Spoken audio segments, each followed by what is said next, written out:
Bapak, Ibu, dan saudara jemaat yang dikasihi Tuhan, mari bersama-sama pada kesempatan ini kita memulai ibadah PA kita di tengah-tengah keluarga kita masing-masing. Dengan penuh sukacita, mari bersama-sama kita memulai ibadah ini dengan kita memuji dari Kidung Pasamuan Jawi nomor 31, bait 1 dan bait yang ketiga, Suwawi Prosuci Nyawiji.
Bapak, Ibu, dan saudara jemaat yang dikasihi Tuhan, mari bersama-sama kita bersatu hati, kita masuk di dalam doa. Mari bersama kita berdoa.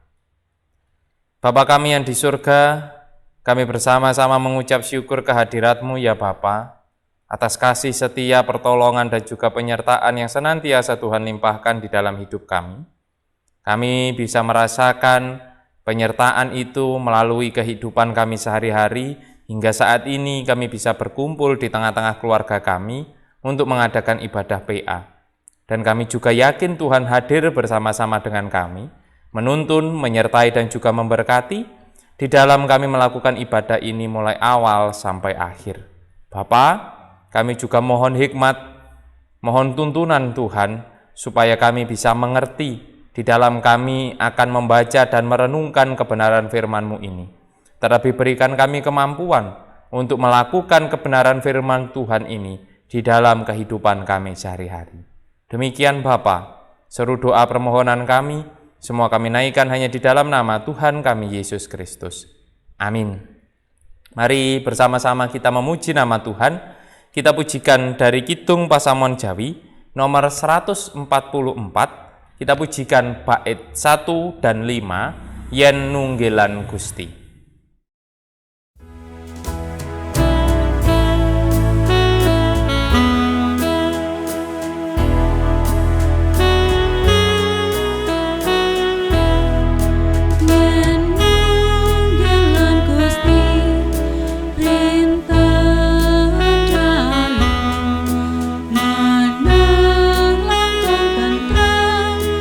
Arah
Bapak, Ibu, dan Saudara jemaat yang dikasihi Tuhan, bacaan kita saat ini akan bersama-sama kita baca dan kita renungkan, diambil dari kitab Daniel, Daniel pasal 6, kita baca ayat 1 sampai ayat 28.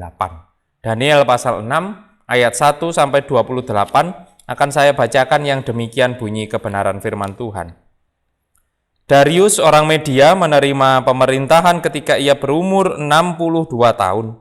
Lalu berkenanlah Darius mengangkat 120 wakil-wakil raja atas kerajaannya.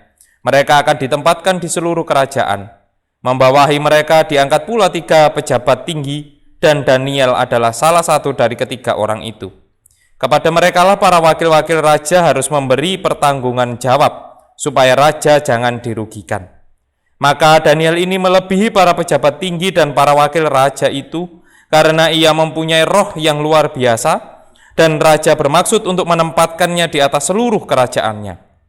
Kemudian para pejabat tinggi dan wakil raja itu mencari alasan dakwaan terhadap Daniel dalam hal pemerintahan.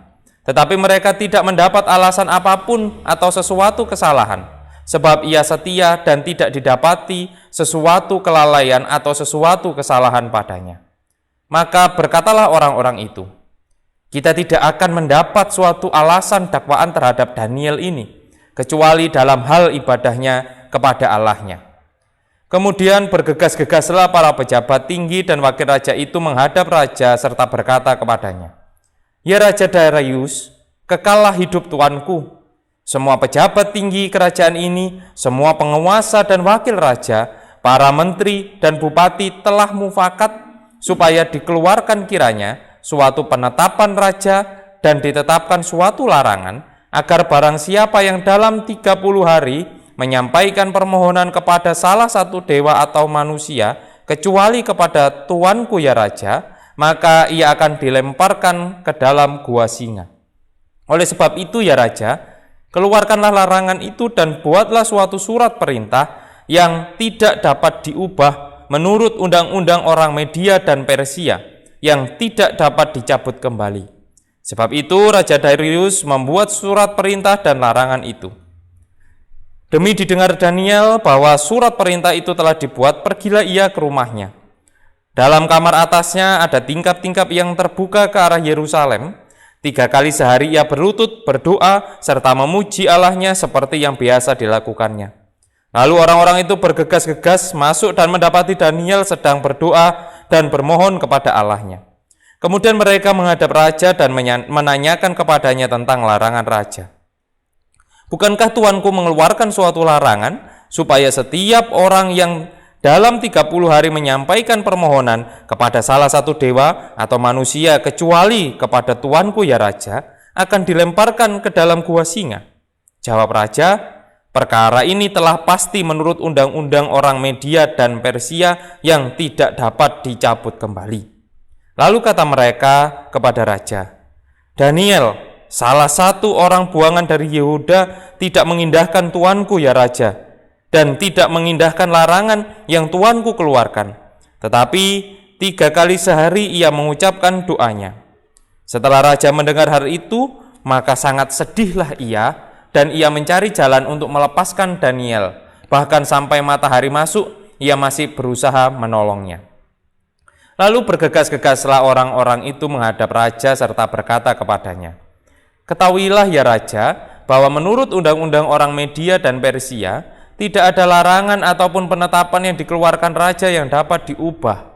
Sesudah itu raja memberi perintah, lalu diambillah Daniel dan dilemparkan ke dalam gua singa. Berbicaralah raja kepada Daniel, Allahmu yang kau sembah dengan tekun, dialah kiranya yang melepaskan engkau. Maka dibawalah sebuah batu dan diletakkan pada mulut gua itu, lalu raja mencap itu dengan cincin materainya dan dengan cincin materai para pembesarnya, supaya dalam hal Daniel tidak dibuat perubahan apa-apa. Lalu pergilah raja ke istananya, dan berpuasalah ia semalam-malaman itu. Ia tidak menyuruh datang penghibur-penghibur, dan ia tidak dapat tidur. Pagi-pagi sekali ketika fajar menyingsing, bangunlah raja dan pergi dengan buru-buru ke gua singa, dan ketika ia sampai dekat gua itu, berserulah ia kepada Daniel dengan suara yang sayu, Berkatalah ia kepada Daniel, "Daniel, hamba Allah yang hidup, Allahmu yang kau sembah dengan tekun, telah sanggupkah ia melepaskan engkau dari singa-singa itu?" Lalu kata Daniel kepada raja, "Ya raja, kekallah hidupmu. Allahku telah mengutus malaikatnya untuk mengatupkan mulut singa-singa itu, sehingga mereka tidak mengapa-apakan aku, karena ternyata aku tak bersalah di hadapannya. Tetapi juga terhadap tuanku ya raja, aku tidak melakukan kejahatan." Lalu sangat sukacitalah raja, dan ia memberi perintah supaya Daniel ditarik dari dalam gua itu. Maka ditariklah Daniel dari dalam gua itu, dan tidak terdapat luka apa-apa padanya, karena ia percaya kepada Allahnya. Raja memberi perintah, lalu diambillah orang-orang yang telah menuduh Daniel, dan mereka dilemparkan ke dalam gua singa, baik mereka maupun anak-anak dan istri-istri mereka. Belum lagi mereka sampai ke dasar gua itu, singa-singa itu telah menerkam mereka, bahkan meremukkan tulang-tulang mereka. Kemudian Raja Darius mengirim surat kepada orang-orang dari segala bangsa, suku bangsa, dan bahasa yang mendiami seluruh bumi, bunyinya, "Bertambah-tambahlah kiranya kesejahteraanmu. Bersama ini kuberikan perintah bahwa di seluruh kerajaan yang kukuasai, orang harus takut dan gentar kepada Allahnya Daniel, sebab dialah Allah yang hidup, yang kekal untuk selama-lamanya. Pemerintahannya tidak akan binasa, dan kekuasaannya tidak akan berakhir. Dan dia melepaskan dan menolong, dan mengadakan tanda dan mujizat di langit dan di bumi. Dia yang telah melepaskan Daniel dari cengkeraman singa-singa." Demikianlah kebenaran firman Tuhan. Berbahagialah setiap kita yang senantiasa membaca, merenungkan, terlebih mampu melakukan di dalam hidup kita sehari-hari. Amin. Bapak, Ibu, dan saudara jemaat yang dikasihi Tuhan, orang Jawa punya istilah yang namanya belai selamat, atau biasanya disebut dalam kata cepat itu belai selamat. Ini biasa diucapkan oleh orang-orang Jawa ketika ada seseorang yang menghadapi atau mengalami hal buruk. Contoh saja, mungkin ada orang yang kecelakaan, mungkin kecelakaannya cukup berat, kendaraan yang ditumpanginya mungkin mengalami kerusakan yang cukup parah, tetapi ternyata sang pengendara atau orang yang mengalami kecelakaan itu tidak terluka. Itulah yang biasanya kemudian oleh orang Jawa dikatakan belai selamat. Memang orangnya mengalami kecelakaan, mengalami bilai, tetapi dia tetap diselamatkan. Karena di dalam kecelakaan itu orangnya tetap selamat tanpa menderita luka yang cukup berarti. Nah, kata-kata orang Jawa ini sebenarnya penuh dengan ungkapan rasa syukur, penuh dengan pemikiran yang positif di tengah menghadapi kesulitan ataupun tantangan, bahkan cobaan yang berat. Orang Jawa bisa melihat sisi positif dari setiap hal buruk yang terjadi.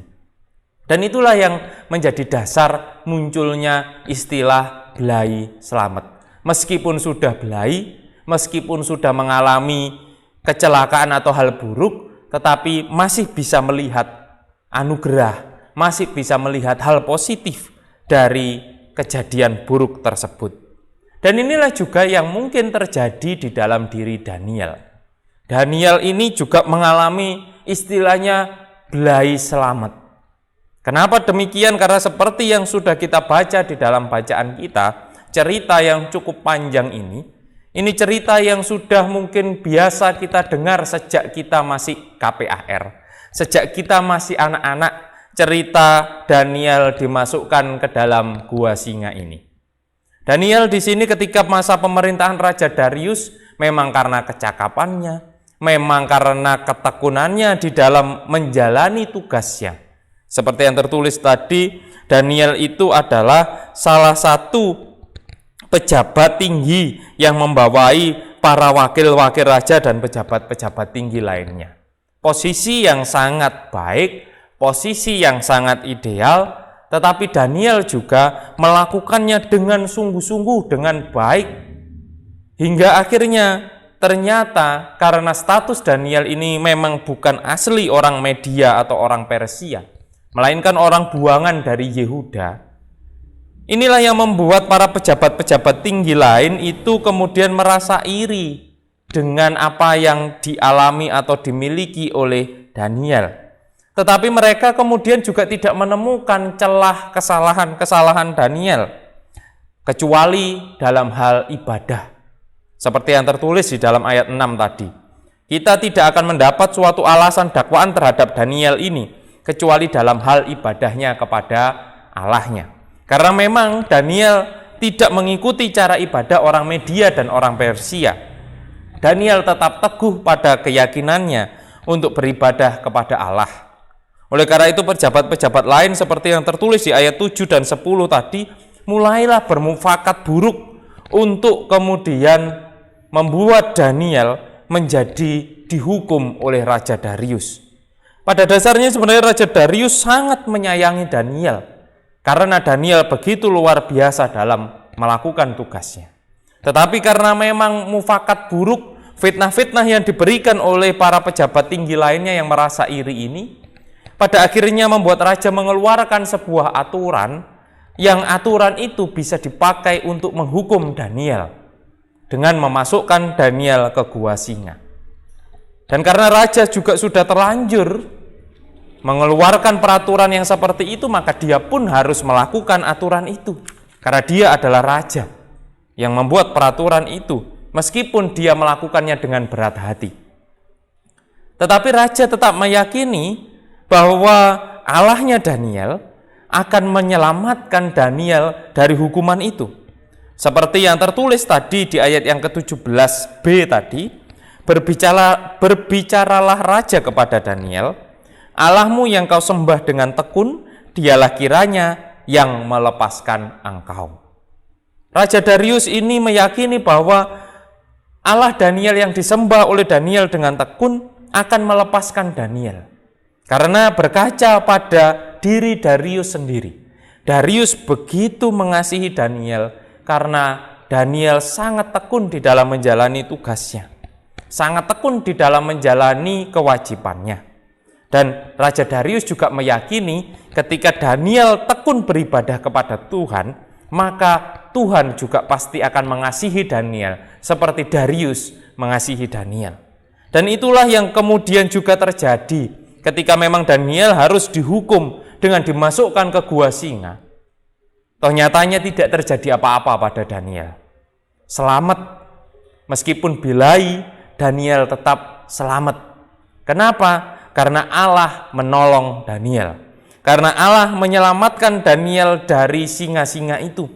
Seperti dikatakan Daniel bahwa Allah telah mengirimkan malaikat-malaikatnya untuk mengatupkan mulut singa-singa itu, sehingga singa-singa itu tidak memakan Daniel. Dan inilah bahan kesaksian Daniel yang pada akhirnya membuat Raja Darius mengirimkan surat ke seluruh daerah kekuasaannya untuk menyembah Allahnya Daniel. Karena Allah Daniel sudah melakukan seperti yang tertulis di ayat 28, karena dia melepaskan dan menolong dan mengadakan tanda dan mujizat di langit dan di bumi. Dia yang telah melepaskan Daniel dari cengkeraman singa-singa. Nah, inilah yang menjadi bahan kesaksian.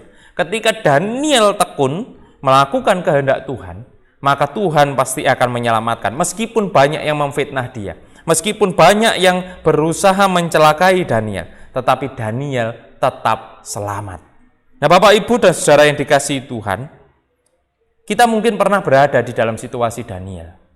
Kita melakukan hal baik, tetapi mungkin ada pihak-pihak orang-orang lain yang berniat buruk kepada kita, melakukan hal-hal buruk kepada kita. Tetapi mari kita belajar kepada Daniel. Seburuk apapun tantangan kita, pergumulan kita, dengan tetap setia berpegang teguh pada Tuhan, maka Tuhan pasti akan menyelamatkan kita. Maka Tuhan pasti akan menolong kita melewati situasi yang buruk itu. Ketika kita tekun mengasihi Tuhan, maka Tuhan juga akan mengasihi dan menolong kita semua. Mari kita bersama-sama belajar dari Daniel ini. Kita tidak bisa mengelak dari perbuatan-perbuatan buruk orang lain, mungkin tantangan pergumulan yang kita hadapi, tetapi dengan setia kepada Tuhan, maka kita bisa melewatinya dengan baik.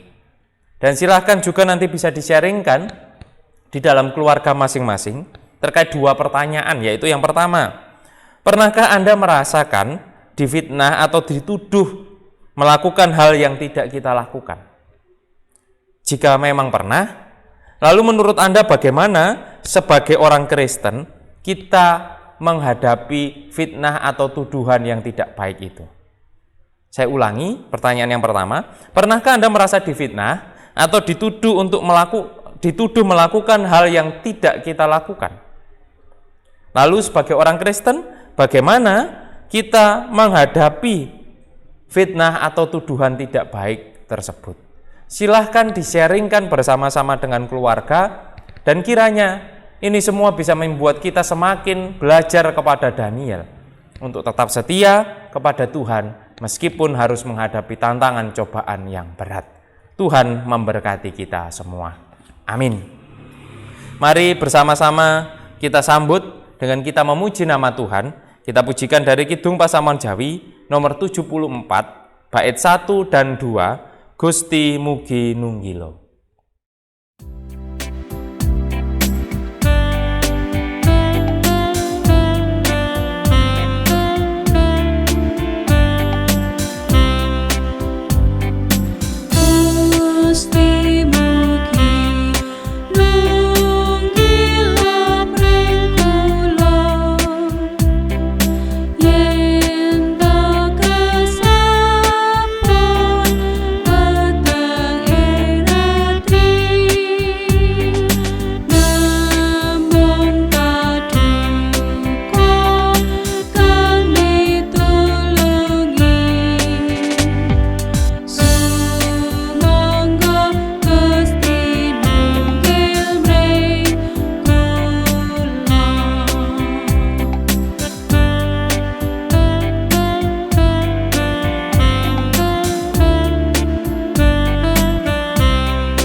Bapak, Ibu, dan saudara jemaat yang dikasihi Tuhan, mari bersama-sama kita bersatu hati, kita masuk di dalam doa syafaat.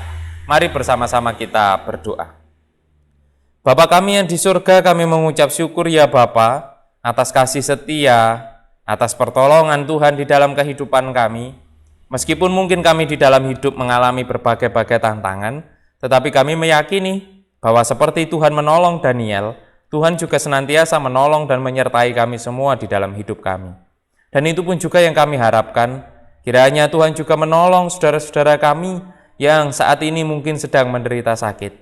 Apapun sakit penyakitnya, kami percaya Tuhan tidak pernah meninggalkan. Kami percaya Tuhan senantiasa menolong dan memberikan kekuatan bagi saudara-saudara kami, sehingga mereka bisa menjalani proses pemulihannya dengan baik, bisa kembali pulih, kembali sehat, beraktivitas dengan penuh sukacita. Kami juga memohon Tuhan menolong kami di dalam kami menjalani hidup keseharian kami, di dalam keluarga kami, di dalam aktivitas pekerjaan kami. Kami mohon Tuhan juga menolong sehingga semuanya bisa berjalan dengan baik. Termasuk juga untuk anak-anak kami di dalam masa pendidikannya, Tuhan juga berkati sehingga mereka bisa menjalani pendidikan dengan baik dan lancar. Dan juga untuk gereja-gereja Tuhan, khususnya yang ada di Jemaat Mojosari, tolong kami, tuntun kami Bapa, supaya kami tetap bisa menjalani seluruh aktivitas kegiatan pelayanan kami juga dengan baik, sesuai dengan apa yang Tuhan kehendaki. Juga untuk seluruh warga jemaat, mulai warga anak sampai dengan warga lansia, kami juga mohon Tuhan senantiasa menolong, memberikan kekuatan dan penyertaan, sehingga tetap bisa kuat di dalam iman, bisa menjalani hidup dengan baik dan dengan penuh sukacita. Bapa, kami juga memohon kiranya Tuhan juga menolong bangsa kami ini, negara tercinta kami, negara kesatuan Republik Indonesia ini, Di tengah situasi yang berat, di tengah situasi yang tidak mudah, kiranya Tuhan memberikan pertolongan bagi para pemimpin bangsa kami untuk memimpin bangsa ini dengan baik. Tuhan juga mampukan kami sebagai warga negara untuk taat dan patuh kepada para pemimpin bangsa kami. Serta Tuhan juga berikan pertolongan dan juga kekuatan kepada para tenaga medis, aparat TNI Polri yang harus berjuang di dalam situasi pandemi ini. Kuatkan mereka, jaga mereka ya Bapa, supaya mereka tetap sehat, tetap baik di dalam menjalani seluruh tugas dan panggilannya. Bapa, saat ini kami serahkan juga persembahan sebagai wujud rasa syukur kami atas pertolongan dan tuntunan Tuhan yang begitu luar biasa di dalam hidup kami. Kami mohon Tuhan memberkati persembahan ini supaya dapat kami pakai sebagai sarana kemuliaan nama Tuhan. Dan akhirnya kami serahkan seutuhnya hidup kami hanya ke dalam tangan kasih Tuhan. Di dalam nama Tuhan kami Yesus Kristus kami berdoa, memohon dan mengucap syukur. Haleluya. Amin.